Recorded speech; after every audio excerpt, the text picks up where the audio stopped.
Voyage jusqu'aux origines de la foi. Le Mayflower, épisode 41.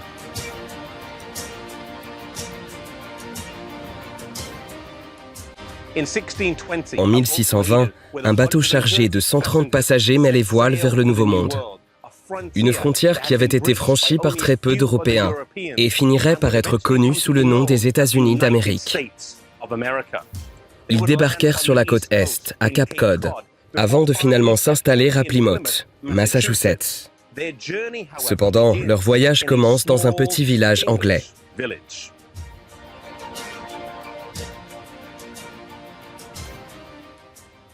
Scrooby se trouve dans le Nottinghamshire, et malgré son apparence paisible et modeste, les habitants venus de ce village il y a plus de 380 ans avaient de fermes croyances et de solides convictions.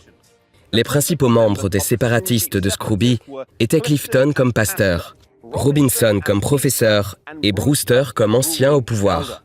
30 résidents ont quitté Scrooby et se sont dirigés vers les Pays-Bas, où ils ont rejoint John Smith qui avait précédemment quitté l'Angleterre avec un autre groupe de séparatistes, même si ce ne sera pas leur résidence permanente.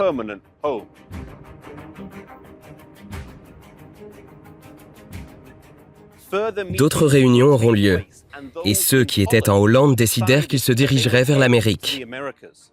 Du côté anglais de la Manche, il y avait des personnes mécontentes à cause des restrictions religieuses imposées par l'Église.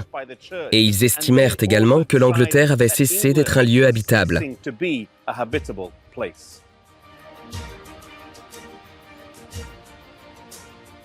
Le Mayflower largua les amarres à cet endroit précis, ici sur la Tamise de Rotherhithe, au sud de Londres. Le bar The Mayflower au-dessus de moi marque cet endroit où 53 personnes ont mis les voiles pour l'Amérique. Son navire jumeau, le Speedwell, partit des Pays-Bas. Mais à 200 000, 322 km au large des côtes de Cornwall, il a dû faire demi-tour en raison d'une fuite. Ceux à bord du Speedwell ont ensuite débarqué et sont montés à bord du Mayflower, gonflant l'effectif en passant de 53 à 130. 43 de ces personnes à bord du Mayflower étaient des séparatistes, des puritains qui ne croyaient pas à l'union de l'Église et de l'État, et étaient mécontents de la façon dont l'Église anglicane traitait ceux qui n'étaient pas d'accord avec elle.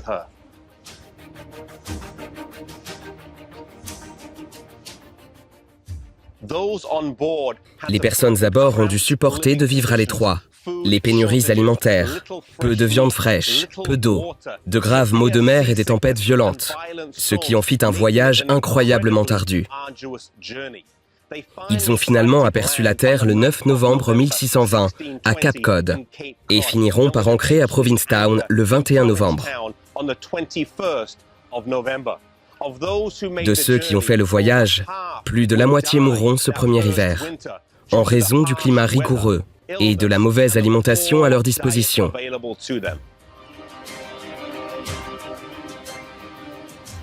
Ces gens ne réalisèrent que peu l'impact que ce voyage aurait sur l'histoire et l'héritage qu'il laisserait. Qu'en seulement 150 ans, la terre sur laquelle ils débarquèrent se battrait et gagnerait son indépendance. Et qu'à peine 200 ans après son indépendance, se classerait comme la nation la plus puissante du monde. Pour ceux à bord du navire, je suis sûr que leurs actions ne semblaient pas particulièrement héroïques et courageuses, mais l'histoire s'en souvient bien. Ne sous-estimez jamais l'impact que votre vie peut avoir sur les générations à venir. Les décisions que vous prenez, les sacrifices que vous supportez et les principes par lesquels vous vivez peuvent avoir un impact profond sur vos enfants et peuvent avoir un impact profond sur les générations à venir, des jeunes qui vous succèdent. Les vies que nous vivons, aussi insignifiantes semblent-elles, peuvent avoir un impact qui ne se reflétera que dans l'éternité.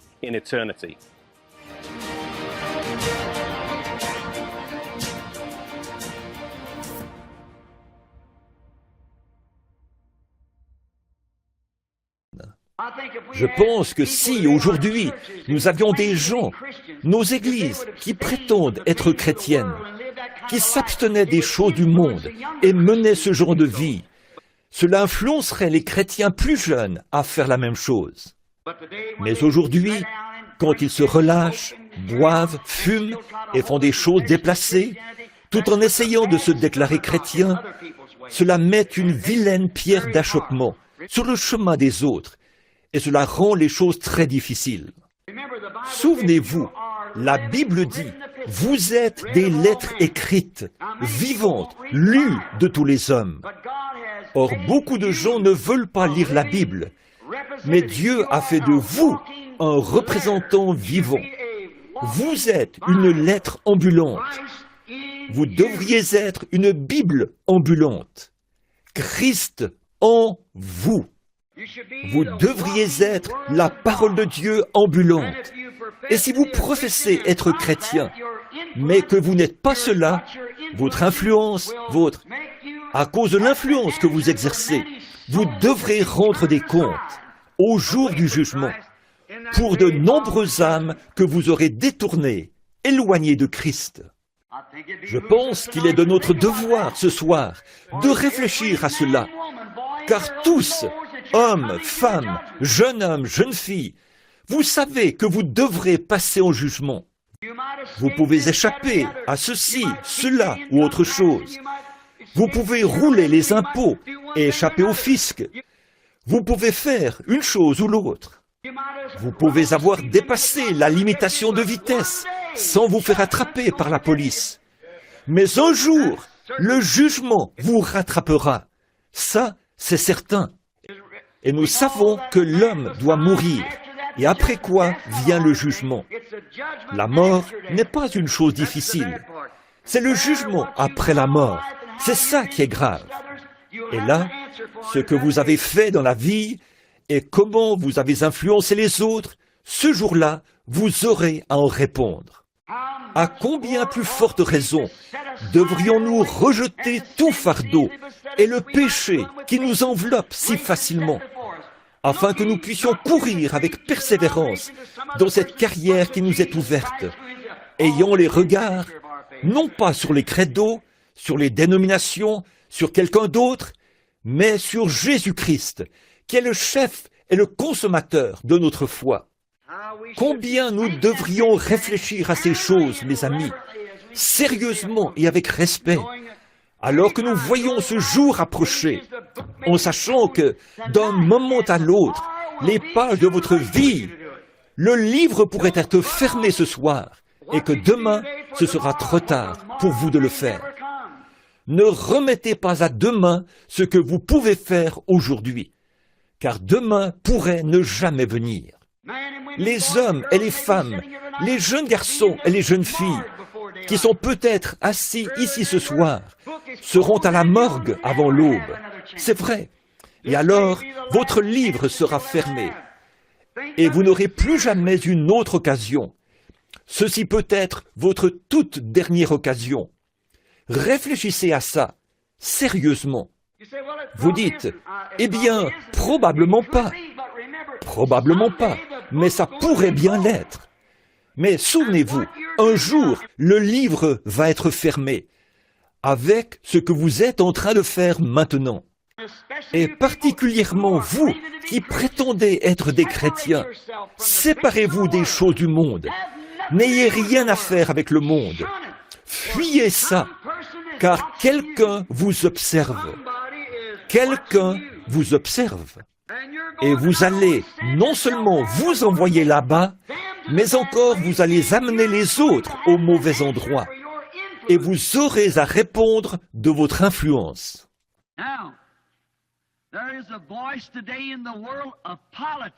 Maintenant, il y a aujourd'hui une voix dans le monde politique. C'est une grande voix. Et les gens, dans cette grande ère politique, vont carrément... La politique est partout dans leurs églises et tout.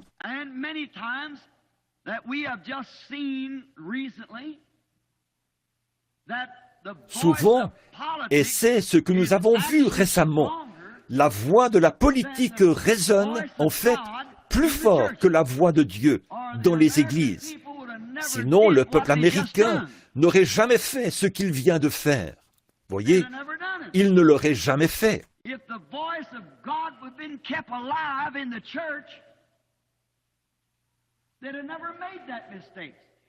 Si on avait gardé la voix de Dieu vivante dans l'Église, les gens n'auraient jamais commis cette erreur-là.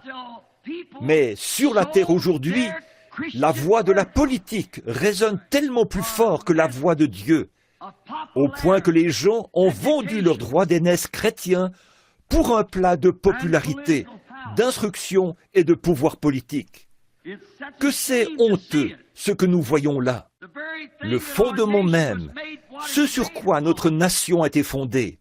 Voilà que les gens ont fait volte-face. Ils ont voté la chose même qui nous avait amenés à quitter l'autre pays. Et Plymouth Rock, le Mayflower et tout ça. Nous sommes venus développer cette grande économie qui est la nôtre.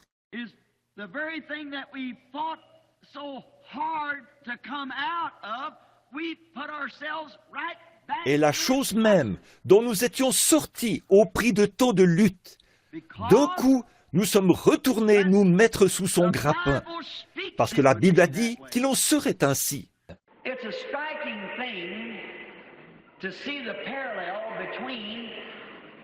C'est frappant de voir la similitude qui existe entre l'Israël de l'Ancien Testament et l'Amérique d'aujourd'hui. Toutes les deux ont été de grandes nations. Toutes les deux avaient été fondées et leur peuple était venu là-bas par suite de persécutions religieuses.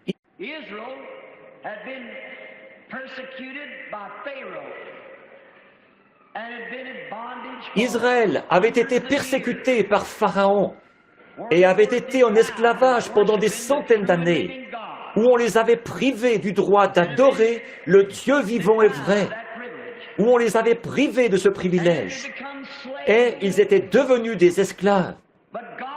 Mais Dieu leur avait fait la promesse dans sa Bible ou dans sa parole et par ses prophètes qu'il allait leur donner un pays. Et ils étaient entrés dans ce pays. Ils avaient chassé les habitants de ce pays. Et ils avaient pris possession de leur héritage. En effet, Dieu avait fait ça dans un but.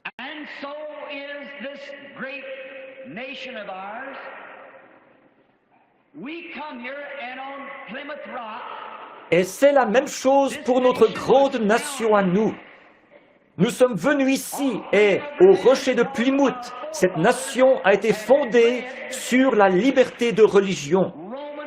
En effet, nos ancêtres avaient fui la persécution romaine, du système de la Jézabel moderne. Et ils étaient venus ici et ils avaient subi beaucoup de grandes persécutions et de martyrs sous ce faux système de Jézabel.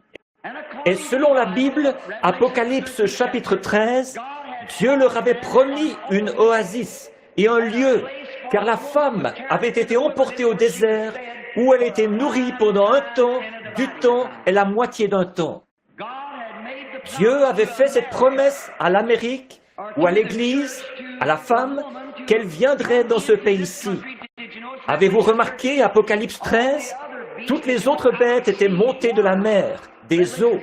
Dans Apocalypse 17, il est dit « Les eaux que tu as vues, ce sont la masse et les foules de gens. » Toutes les autres bêtes étaient montées de l'eau, de la masse et des foules de gens. Mais quand les États-Unis sont montés, celle-là est montée de la terre, où il n'y avait pas de gens. Et souvenez-vous, quand celle-là est montée, elle était semblable à un petit agneau. Or, l'agneau a 2 cornes, qui sont le pouvoir civil et le pouvoir ecclésiastique. Mais une fois qu'ils se sont unis, souvenez-vous, alors cet agneau a parlé comme le dragon l'avait fait avant lui. Et le dragon, c'était Rome. Quand le dragon se tint devant la femme, afin de dévorer son enfant dès qu'elle l'aurait enfanté, le dragon rouge, qui est-ce qui s'est tenu devant la femme, Israël, afin de dévorer son enfant dès qu'elle l'aurait enfanté, et qui a lancé une persécution et tué tous les enfants de 2 ans ou moins?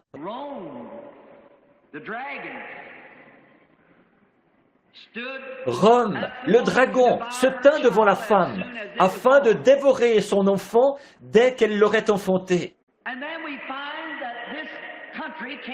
Et alors, nous voyons que ce pays, quand il était formé, c'était un pays libre, et il avait un agneau, c'est-à-dire l'agneau de Dieu.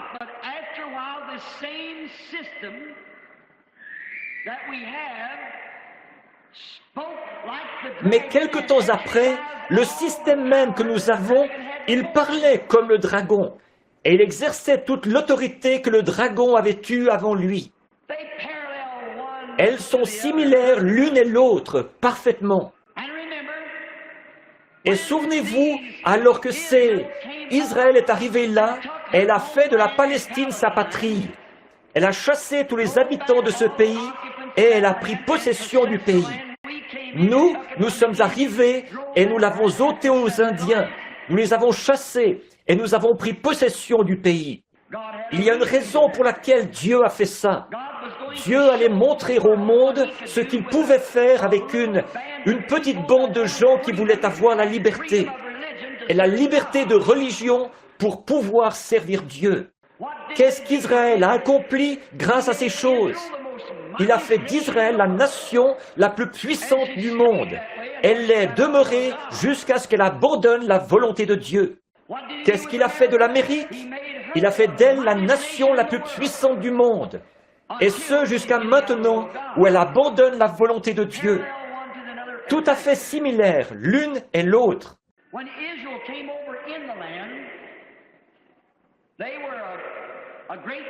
Quand Israël est entré dans le pays, ils étaient un grand peuple parce qu'ils avaient de grands conducteurs. Ils étaient gouvernés par des hommes qui avaient la crainte de Dieu, tels que David, que le roi Salomon. Le monde entier les craignait et ils ont joui du privilège de ne pas avoir de guerre, de ne pas avoir d'ennui et de vivre sous la puissance de Dieu à tel point que des gens venaient des quatre coins du monde connus d'alors pour les visiter. Dieu leur avait donné un don de discernement. Ce don était en Salomon. Et la reine du Midi, la reine de Séba, a traversé tout le désert du Sahara. Ça lui a pris 3 mois, rien que pour venir entendre la sagesse de Salomon. Et quand elle a vu que Salomon pouvait discerner les esprits et qu'il lui avait révélé les secrets de son cœur, elle a dit « Tout ce que j'avais appris à ton sujet était vrai, et même plus encore. » Elle était convaincue que c'était Dieu. Et l'Amérique, en se fondant sur ce principe de nos ancêtres qui étaient venus ici pour avoir la liberté de religion. À cette époque-là, nous avions des hommes saints comme conducteurs. George Washington, Abraham Lincoln, des hommes de renom qui avaient du caractère, des hommes de Dieu. En ce temps-là, l'Amérique était l'Amérique. George Washington, ici, à Valley Forge, avant de traverser le Delaware, il avait prié toute la nuit, si bien qu'il était trempé jusqu'à la ceinture, de s'être agenouillé dans la neige. Et le lendemain matin, quand les Américains se sont mis à traverser, il n'y avait qu'environ 20% d'entre eux qui avaient des chaussures aux pieds. L'armée américaine. Mais ils avaient un principe, une cause pour laquelle ils combattaient. Advienne que pour un, ça leur était égal. Les cultivateurs venaient là-bas, il arrêtait les labours, il dédelait son bœuf, il prenait sa carabine, et il allait combattre pour la liberté qu'il avait connue. Et le lendemain, je crois qu'il y avait 4 ou 5 trous de balles, des balles de mousquet qui avaient traversé son manteau et son chapeau sans l'atteindre. Des hommes de Dieu qui ont fondé cette nation, de grands hommes. Ce n'est pas étonnant qu'on ait écrit que longtemps notre pays soit éclairé de la lumière sainte de la liberté. Protège-nous par ta puissance, ô grand Dieu notre roi. Il y a quelque temps, je parlais à un vieillard à Corridon dans l'Indiana, et il me parlait de l'époque où le Capitole se trouvait à Corridon. Et il me disait, il me racontait qu'il se rendait là-bas en char à bœuf pour aller écouter le discours du gouverneur. Et lui et le gouverneur étaient les 2 seuls qui portaient un costume 2 pièces, un complet. Il me racontait qu'il faisait l'élevage des moutons et qu'il les avait tondus, qu'il en avait lavé la laine, que ses sœurs l'avaient filé et lui en avait fait une veste assortie à son pantalon. Et ce brave vieux assis là, il devait avoir 85 ou 90 ans. Il lissait sa barbe comme ça et il disait « Billy, ça c'était l'époque où l'Amérique était l'Amérique. » Je regardais le brave vieux et je pensais « Mon gars, beaucoup de jeunes d'aujourd'hui ne veulent pas croire ça, mais tu dis la vérité. » Qu'est-ce qui est arrivé à Israël après tout ce passé historique saint? Ils sont devenus insouciants. Ils en sont venus à être, à être indifférents à ce qui se passait. Ils ont commencé à se relâcher dans le culte qu'ils rendaient à Dieu, bien qu'ils aient maintenu une forme de religion, tout comme nous l'avons fait. Ils avaient une forme extérieure de piété, mais ils se sont mis à laisser leurs fidèles faire ce qu'ils voulaient. Et ils se sont mis à introduire diverses hérésies dans leur Église.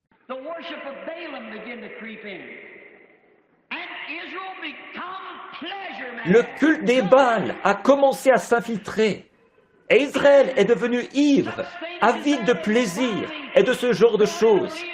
Et a fini par porter au pouvoir un conducteur qui ne connaissait pas Dieu. Achab, qui avait succédé à son père.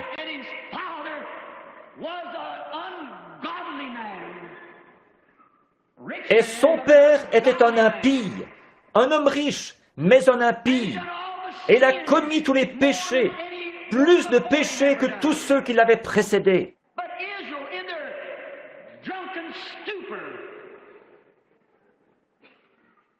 Mais Israël, abruti par l'alcool, ils ont porté au pouvoir un homme comme celui-là.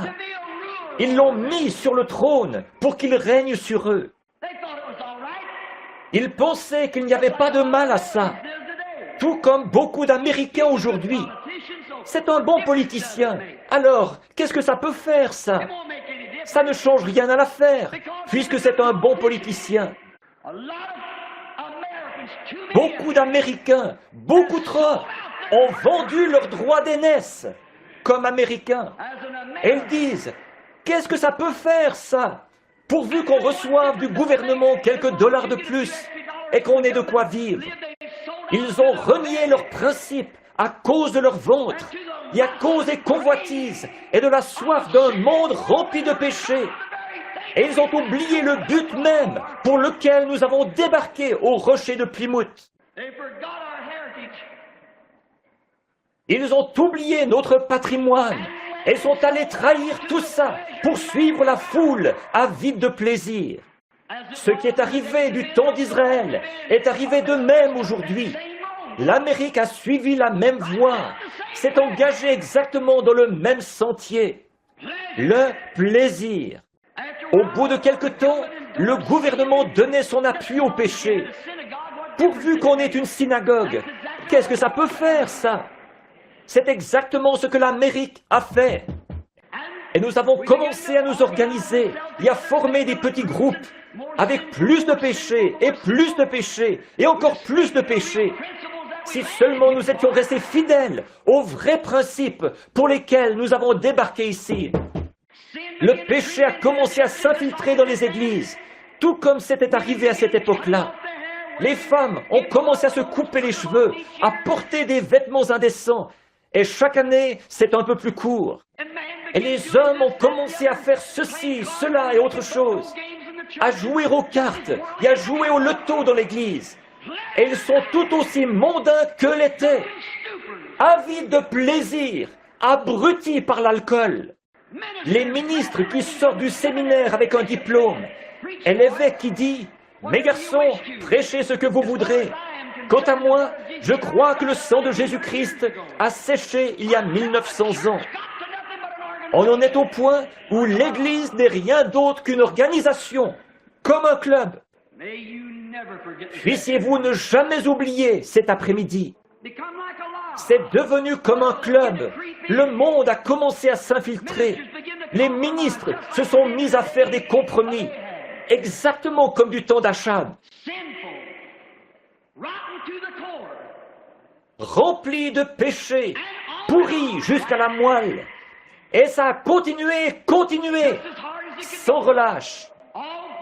Bien que Dieu leur ait envoyé un prophète après l'autre, et qu'il ait supplié les gens, étendant sur eux ses compassions, ils ont quand même tourné le dos à cela. Ils ne voulaient en faire qu'à leur tête. Ils étaient Israélites, ils étaient libres, ils étaient une grande nation. Leurs ancêtres avaient fait ci et ça, David et Salomon. Ils pouvaient faire ce qu'ils voulaient. C'est exactement ce sur quoi nous nous appuyons. Exactement ça. Ce que Washington, ce que nos ancêtres, leurs convictions à eux. Mes frères, nous sommes à 1 million de milles de ces choses. Nos églises sont à 1 million de milles de ça. L'ancienne, l'église méthodiste d'aujourd'hui, par rapport à ce que l'église méthodiste était autrefois, ce que l'église pentecôtiste est aujourd'hui, et ce qu'elle était autrefois, ce que l'église baptiste est aujourd'hui, par rapport à ce qu'elle était autrefois. Si nous avions le temps de retourner en arrière et de parler de John Smith et de beaucoup des premiers réformateurs, John Smith a dit avant sa mort, il a dit, ce qui est terrible, c'est que les femmes méthodistes commencent à porter des bagues en or aux doigts. Les méthodistes, qu'est-ce qu'ils diraient aujourd'hui en les voyant les cheveux coupés, le visage peinturluré et en short? C'est à cause du péché. Qu'est-ce que Dieu a fait en Amérique? Il a envoyé un réveil après l'autre, un réveil après l'autre. Des ministres ont prêché la parole, ont cherché à ramener les gens à Dieu. Et eux, qu'est-ce qu'ils ont fait? La même chose qu'Israël. Ils ont rejeté ça. Ils se sont moqués d'eux. Ils les ont traités d'exaltés. Ils les ont jetés en prison. Si une de mes sœurs et un de mes frères de l'Assemblée qui est ici aujourd'hui s'étaient trouvés à l'hôtel hier soir et qu'ils avaient levé les mains, loué Dieu et poussé des cris dans cette chambre, aujourd'hui, ils seraient en prison à cause de ça. Mais une bande d'idiots, ivres, abrutis, des exaltés impies, eux, ils peuvent rester là à crier toute la nuit, et ivres, et jurer, et arracher les vêtements de sur les femmes, et se conduire n'importe comment, et tomber par terre, et crier toute la nuit. Mais on ne peut pas dire un mot là-dessus. Ce n'est pas étonnant que nous soyons sous la condamnation de la main de Dieu.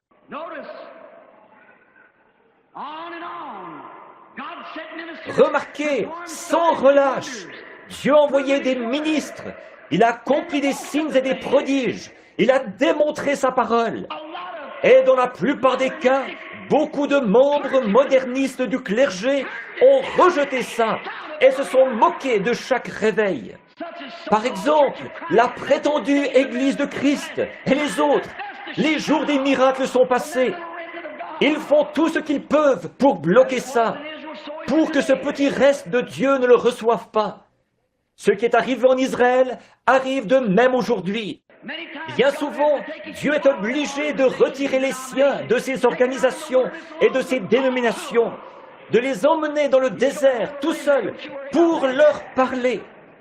Et il aura un reste. Ne vous en faites pas pour ça.